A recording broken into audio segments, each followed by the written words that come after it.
Hi, my name is Sylvie. I am a certified health coach and fitness trainer, and today's video is all about intermittent fasting for weight loss during menopause. I've been noticing a lot of books and articles popping up about the topic of intermittent fasting during menopause, and for good reason. Many women, as they age, notice that it gets harder and harder to lose weight, and intermittent fasting seems like a welcome solution. And so in today's video, we're going to talk about why it's so hard to lose weight during perimenopause, and also we're going to address some very specific considerations that apply to intermittent fasting, specifically during menopause. So first, why is it so hard to lose weight as we age? I feel that most women find it pretty hard to lose weight at any age, but it seems to be a complaint that is way more common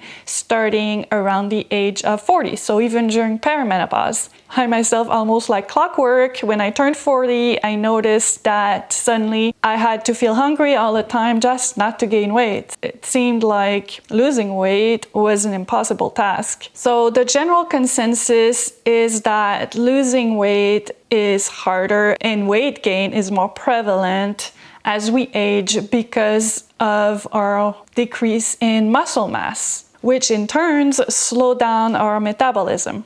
And as your metabolism slows down, it is difficult to adjust and decrease our caloric intake at the same rate. However, even that is up for debate. And according to a paper published in Science, our metabolism doesn't slowing down until our 60s.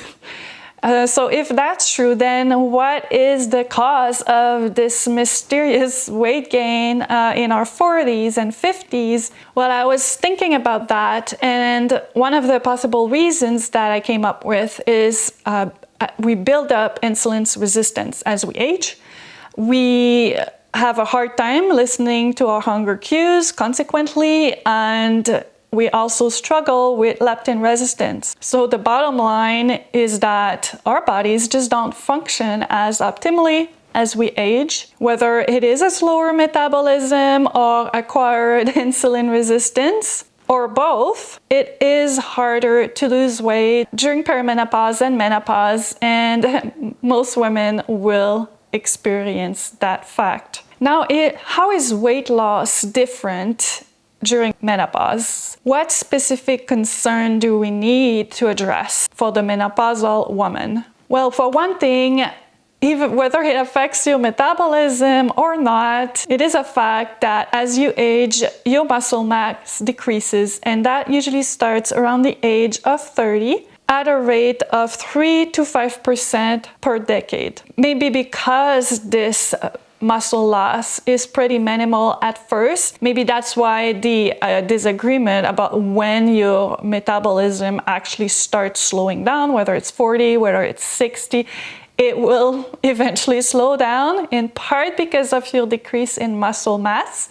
So might as well make sure to address that when you want to lose weight during menopause or any other time in life. And that is why strength training is an essential part of any weight loss program. Another very important factor that should be taken into consideration when losing weight during menopause is the decrease in sex hormones. Declining levels of sex hormones like estrogen, progesterone, and testosterone will all contribute to a decrease in your metabolism. It will decrease the quality of your sleep, may cause some mood issues. There's many other symptoms that could relate to this change in hormonal function. And on your weight loss journey, you don't want to neglect to take that into consideration, and you don't want to cause added decline in these hormones. So then how do you practice intermittent fasting for weight loss during menopause? How is it different than any other time of your life? Well, it is not that different, to be honest, except for making sure that you optimize your hormonal function and that you pick the right intermittent fasting window. So let's talk a little bit about that. First, I want to quickly talk about why intermittent fasting is so effective for weight loss in menopause and also at other times in a woman's life. The only way to lose weight is to consume fewer calories than what our bodies need. It's just a fact. However, with intermittent fasting, you achieve that without constantly having to feel deprived and constantly tracking your foods, tracking your calories. So that can really help mentally. It helps simplify weight loss. And on top of that, it helps heal your insulin resistance, which is a factor that we have talked about already. As we age, many of us will develop some form of insulin resistance, and intermittent fasting has been shown to increase your insulin sensitivity. So this is a benefit that will certainly help with weight loss. And as you improve your insulin sensitivity, you're also improving your leptin sensitivity. You can now start to listen to your hunger cues, listen to your body as you heal your body through intermittent fasting. And to achieve all that, to achieve all those benefits, you need to pick the right intermittent fasting window. And most likely, as you age, this intermittent fasting window will be longer than when you were younger.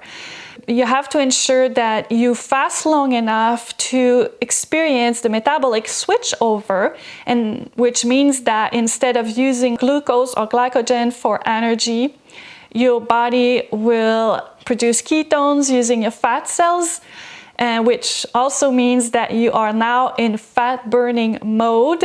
And that really changes the way you feel, the way you experience hunger. It decreases your food cravings even further. To truly experience the benefits of intermittent fasting for weight loss during menopause, you most likely need to fast at least 20 hours on your fasting days. And you may even have to consider fasting for 24 hours, depending on the person and depending on how your body is responding and how fast your body can switch to ketones for energy. One reason my 30-day intermittent fasting program includes a Kickstart before you get started on your intermittent fasting journey, and the Kickstart is usually a 7-day keto cycle or a modified fast. It's exactly for that reason. It's to help you do that first switch into fat burning mode, so that when you start experimenting with intermittent fasting, it becomes that much easier for your body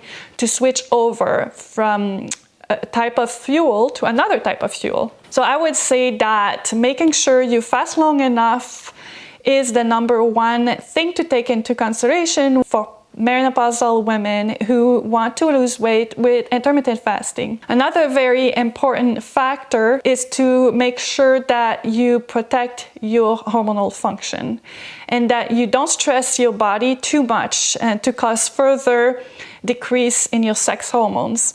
If you start experiencing symptoms like hair loss or mood issues or sleep issues tied in with your intermittent fasting, that's not good. It may mean that you need to take a step back, and the step back may be to fast fewer days throughout the week. And actually, I want to specify that when you fast longer, you are supposed to fast fewer days. That is always my recommendation. For example, if you fast for 20 hours, I don't recommend that you fast more than 5 days a week. If you fast for 24 hours, I would say 2-3 days a week.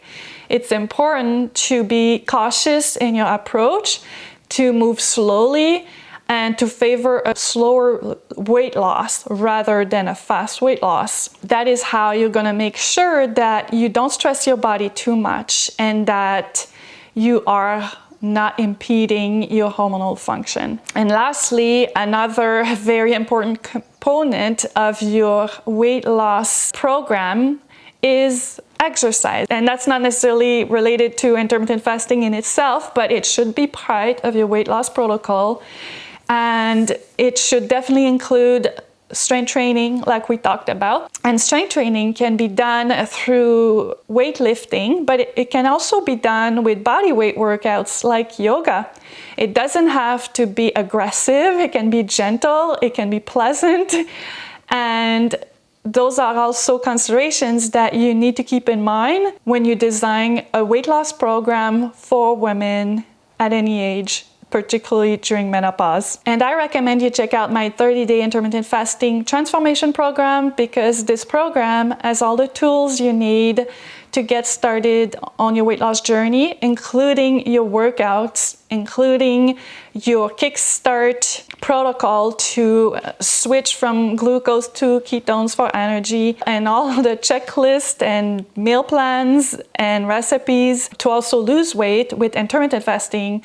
Pick the right intermittent fasting window for your body, and then troubleshoot if you need to troubleshoot later. I'll leave a link in the description and you can check all the information, the curriculum for this 30-day intermittent fasting transformation program. But in summary, let's just say that weight loss with intermittent fasting for women, whether in menopause, perimenopause, or during their younger years, is certainly similar in many ways. But women in menopause should definitely make sure that building muscle mass is part of their protocol. And also they should pay special attention to limiting the stresses that they are imposing on their body to ensure that they are not causing hormonal dysfunctions through the process of intermittent fasting. So I think with these two very basic guidelines, you're ready to get started with intermittent fasting for weight loss